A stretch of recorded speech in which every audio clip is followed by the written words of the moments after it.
Melissa, have you finished your health check yet? Are there any results? I've been anxiously worrying about you all day, unable to concentrate on work. I've checked everything. I have the results, but I don't really want to discuss it right now. I need some time to compose myself. Why are you shutting me out? Are the results not good? Just tell me, and we'll face it together. Well, I have breast cancer, and they said it's an advanced stage, spreading rapidly. The doctor insisted on immediate hospitalization because it's becoming dangerously life-threatening. Oh my God. How advanced is it? How far has it spread? Can we treat it right away? Will you be okay if you undergo surgery now? Joseph, I'm in complete disarray. The doctor mentioned further tests are necessary to determine my survival rate. If you want to leave now, then go ahead. I'll sign the divorce papers. If you keep hesitating, I fear I won't find the strength to leave you later. What are you saying? Why would I abandon you? Don't tell me it's too late to save you. No, there's still a chance for me. But the treatment could be prolonged and incredibly exhausting, possibly lasting several years with substantial financial costs. I'm just afraid you won't be able to handle the immense pressure and the troubles that may come along. No, sweetheart, don't think so poorly of me. Haven't the past 2 years of love and 1 year of marriage shown you my commitment? I accept it all, and I'll stand by your side no matter what happens. So let's face this together, openly. Joseph, thank you. Well, here it is. It appears the cancer is even more advanced than I thought. Preserving breast tissue might be challenging. The doctor mentioned a mastectomy, chemotherapy, and radiotherapy as necessary for my survival, which means I won't be the same as before. Honey, I'm not an expert, so I'll scour the internet for more information. Maybe the way I phrase it isn't accurate, but does that mean they'll remove your breast tissue? Yes, exactly as you said. Well, if I'm fortunate, they won't have to remove all of it, just a portion. I can't even begin to imagine it. What's going to happen? Will your breasts just change? It's hard to say for sure, but it's likely that their shape will be affected. They might become asymmetrical or even lose their natural appearance. I'm sorry if it turns out that way. No, I should be the one apologizing. It's my negligence that has led to this critical situation. I should have taken you to the doctor when you first mentioned breast discomfort 2 months ago, but I've been too consumed by work to be there for you. It's all my fault, Melissa. I'm deeply sorry for failing you. No, please don't blame yourself. This isn't your fault. Are you concerned about how this change will affect your attraction to me? I understand if you find it difficult to accept. Don't say that. I didn't marry you for your physical appearance, Melissa. I don't care how your breasts look.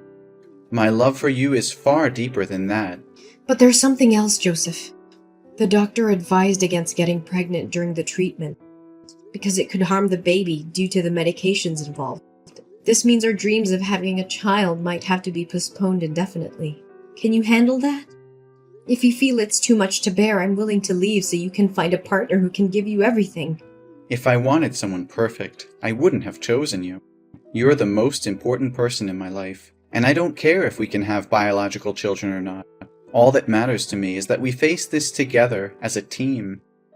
If we can't have our own children, we can explore other options like adoption. Our love can still create a beautiful family. Joseph, your unwavering love gives me strength. Thank you for being by my side. Now I can face the upcoming surgery with newfound courage. And knowing you're not alone makes me feel stronger too. I thank God every day for bringing you into my life. I'm grateful to have you as my husband, Joseph. I love you more than words can express, my dear. Now, take some rest and get ready for our date tonight. I'll take you to our favorite restaurant, where we can cherish each moment together. Yes, Joseph. I look forward to it. Hey, Melissa. I heard from Joseph. He just stopped by my house and told me about your condition. Since he has to go on a business trip for a few days, he asked me to take care of you. Do you really have breast cancer? Why didn't you tell me anything? Oh, hi, Mom.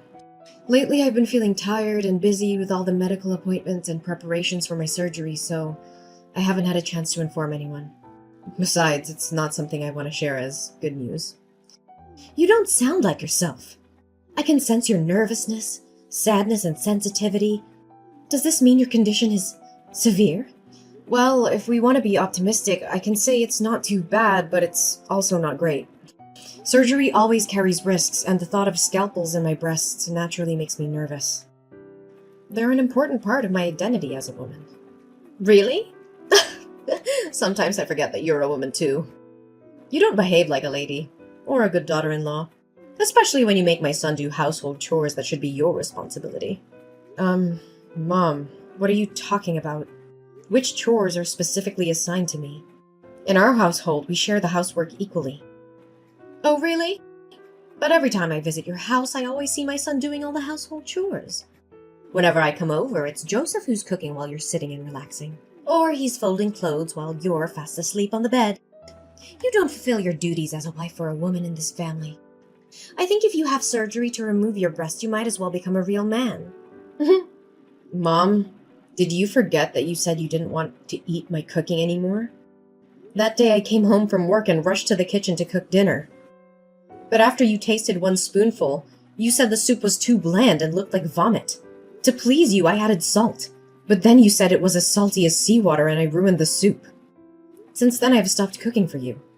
As I said before, both Joseph and I work and we agreed to divide the household chores.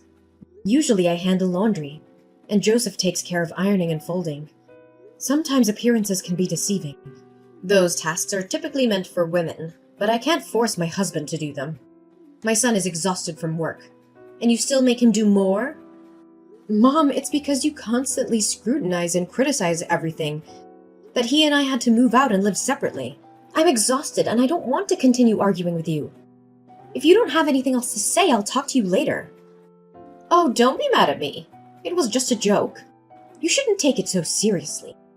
But I am genuinely worried about you. Are you referring to the surgery? The doctor has assessed my condition, and the success rate is quite high, so there won't be any major risks to my health. I'll be fine. However, after the surgery, I'll still need to take antibiotics and have regular injections, just to minimize the risk of cancer reoccurring. No, it's not about the surgery. I'm worried about your marriage with my son. You don't have to worry about us, Natalie. Our relationship is still strong, and Joseph loves me unconditionally. There's no reason for your concern. That's what I've always feared. My foolish child, always thinking of others before himself. Shouldn't he be looking for someone else? Someone without all these complications? Mom, I don't appreciate any of these jokes at all. Joseph has made it clear that my appearance or any physical changes won't affect his love for me. Oh, come on. You know Joseph is just being kind. What about when reality hits? After the surgery with your changed appearance, it won't be as appealing, even though I never found you attractive to begin with. And Joseph, attending corporate parties, needing a beautiful companion, will he still be satisfied with you then? I can dress in a way that hides any changes, and I can wear supportive undergarments. It's not something that will be obvious to others. Only you and Joseph know about it. Aren't you afraid he'll get tired of you and eventually seek someone else? You'll end up even more miserable and desperate when that happens. Maybe you should consider divorcing Joseph preemptively. I offered to divorce Joseph when I first found out about my diagnosis, but he assured me he would stand by me no matter what. It's not my decision to make alone. Besides, beauty is subjective, and Joseph sees beyond physical appearances. You're always so argumentative, Melissa. That's why I say you lack femininity. And what about children? After the surgery, you won't be able to have children anymore. Joseph has always wanted a child. Do you have the heart to make him so sad? The inability to conceive is temporary during the treatment. We have discussed it, and Joseph is willing to wait. We have even considered adoption as an option to fulfill our desire for a family. No! I absolutely disagree with that. Adoption? I never approved of such a thing. The primary duty of a woman is to give birth, and if you can't fulfill that, you don't deserve to be my daughter-in-law. And how many more years will you make me wait for a grandchild? I'm over 60. I don't want to wait any longer. This is not something you can dictate, Natalie. Your reasons for happiness are ridiculous. What is it you really want to say? You are an insufferable daughter-in-law. Don't you understand that you should respect your mother-in-law? Fine. Let's be direct then. I want you to divorce Joseph. I can't accept having a messy, sick, and weird daughter-in-law like you. I believe you're incapable of giving birth to a child for Joseph. And even if you did, I question the child's health. What if they also face the same challenges? Or if they are teased for not having a normal mother? It's selfish of you to only think of yourself. You do realize that breast cancer isn't contagious, right? Besides, I don't want to divorce Joseph. I love him very much, and it seems like Joseph disagrees with your idea as well, doesn't he? If Joseph had agreed, you wouldn't have gone to such great lengths to convince me of anything. I have already introduced Joseph to a friend's daughter.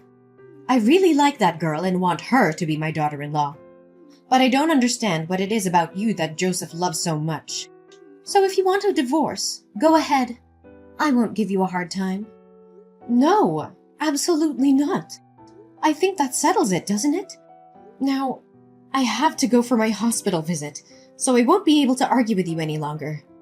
Besides, maybe I don't need your care as Joseph asked. I believe I'll be better off without your help. Goodbye. You're so stubborn. We'll see about that. But mark my words, Melissa. One day, Joseph will come to his senses and realize that he deserves better than you. Melissa, I've thought long and hard about this, and I can't continue pretending that everything is fine. The very idea of you going through breast surgery disgusts me to the core. I've tried to sympathize with your situation, but I've found comfort in the arms of another woman. She possesses a beauty and allure that surpasses anything you could ever offer. She is fertile and capable of fulfilling my desire for children. I can no longer bear the weight of your burdens. Divorce is the only path for us now, and I insist that you disappear from my life, taking your illness with you. I am devoid of any care or compassion, and I won't spend a single penny on your behalf. Don't text me back. I don't want to talk with you anymore. Leave my house before I return, for you have never been deserving of my love. Melissa, I've returned from my business trip, and I'm about to step into a taxi to head home.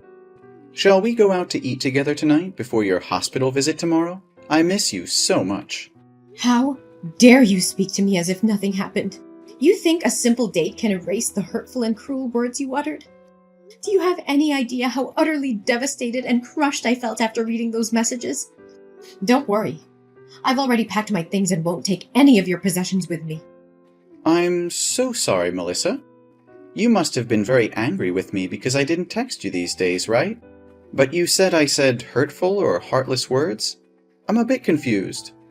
What? Don't pretend to know anything. Scroll up and reread those horrible texts you sent me this morning. Do you know how desperate and sad I was after I read those lines? Wait a moment. I genuinely don't understand what you're accusing me of. I haven't sent you any texts in the past few days. I didn't even have my phone with me. Don't play innocent with me. The messages I received came from your number. Are you suggesting someone else used your phone to send those heartless messages? I'm telling you the truth, Melissa. I haven't touched my phone until just now. I had to visit my mother's house briefly before heading to the airport, and I accidentally left my phone there. That's why I couldn't contact you. I only just retrieved it a short while ago. So you expect me to believe that you didn't send those vile messages? Yes, Melissa. I swear on everything that I hold dear. You are my world, and I would never stoop so low as to hurt you in any way, even intentionally. How can I be certain that you're telling the truth? Can I truly trust you after this betrayal? I understand your skepticism, but I assure you I'm being honest. In fact, I had a crucial meeting with a client this morning. If you need proof, you can verify it with my colleague. I even rushed through my work to be home with you earlier. I haven't had a moment's rest since. All right, Joseph. I believe you. I'm sorry for jumping to conclusions earlier. No, I understand why you thought that way. It's understandable since it came from my phone number. But who would do such a thing to make you misunderstand me? Is it possible that someone hacked into my phone just to play this cruel joke on you, knowing about your battle with breast cancer? Hold on a moment. I think I may have an idea who could be behind this. When I initially read the messages, I was overwhelmed with sadness and disappointment, and I didn't take the time to analyze the situation carefully. However, upon rereading them, I noticed some suspicious clues. What? Do you have a suspect in mind? Please tell me. It's all speculative at this point, and nothing is certain. But maybe the truth won't be easy for you. I don't get it. What do you mean? We'll discuss this in more detail once you're home. Mom, let's have a talk. Well, look who's here. How are you holding up? Did the surgery make you even more pathetic? I bet Joseph can't stand the sight of you anymore. It's only a matter of time before he divorces you. No, that's not happening. So spare your concern. Instead of focusing on me, maybe you should take a good hard look at yourself. What are you implying? What's your problem? Oh, don't act innocent. You're the one behind those vile messages from Joseph's phone, aren't you? Oh, those messages. The ones telling you the harsh truth that you'll be nothing but a burden to Joseph after the surgery? Well, whoever sent them, I can't say they're entirely wrong. You've become a liability, and you're deluding yourself if you think otherwise. Joseph has been sacrificing his time and energy, taking care of you day and night at the hospital. Have you ever stopped to think about that? But why should I take the blame for those messages? I understand what you're trying to say, and I'm grateful for everything Joseph has done for me. It's rare to find someone who actually upholds their wedding vows. But let's get back to the point. Did you know that there are advanced software and applications that protect phone data from unauthorized access? What does that have to do with anything? Why are we talking about this now? It has everything to do with this. Joseph left his phone at your house, didn't he? Because of the confidential company information on his phone and the previous security breach? He installed a special security application linked to my phone. So what? I still fail to see your point. Well, this application utilizes facial recognition every time the phone is unlocked. And guess what? The person who sent those messages entered the wrong password repeatedly until they finally entered my wedding date correctly. As a result, the application captured a photo of that person. And you know what's even more interesting? It looks a lot like you, Mom. That means nothing. It's not proof that I sent those messages. I was simply looking for something on Joseph's phone. What's your problem with that? You're right. It's not proof if you were innocent. But here's the kicker. The timing of those messages coincides with the time you were trying to access my husband's phone, Natalie. And there's another thing you probably didn't notice because it's become a habit of yours. Using the sign to end a sentence, while Joseph never does. You call that evidence? It's utterly ridiculous. Yes, it may not be definitive proof of your guilt, but it's substantial enough for me to take legal action against you for impersonation and the defamation of my career. I've already reported the incident to the police. If you're innocent, there's no need to be afraid. If the real culprit is you, I will offer you a sincere apology. What? Why would you involve the police in such a trivial matter? You're blowing this way out of proportion. It may seem trivial to you, but it's a serious violation of my privacy and emotional well-being. I won't allow someone to harass me and spread malicious lies without consequences. This isn't just about the messages. It's about the betrayal and the intent behind them. I won't tolerate such behavior from anyone, not even family. I can't believe you would go to such lengths over a misunderstanding. You're being unreasonable and exaggerating the situation. We're a family, Melissa. We should be able to resolve our issues without involving the police. Are you suggesting we handle this matter within the family? Do you admit that the culprit is someone within our own home? Is it Jason? Should I confront my father-in-law about this when he visits me at the hospital? What? Is Jason there? No, you can't tell him! I'm sorry, but it's too late for that. I've already exposed your actions. I told them everything. And you know what? Jason is disgusted by your cruelty and heartlessness. He wants a divorce, Natalie. He no longer wants anything to do with you.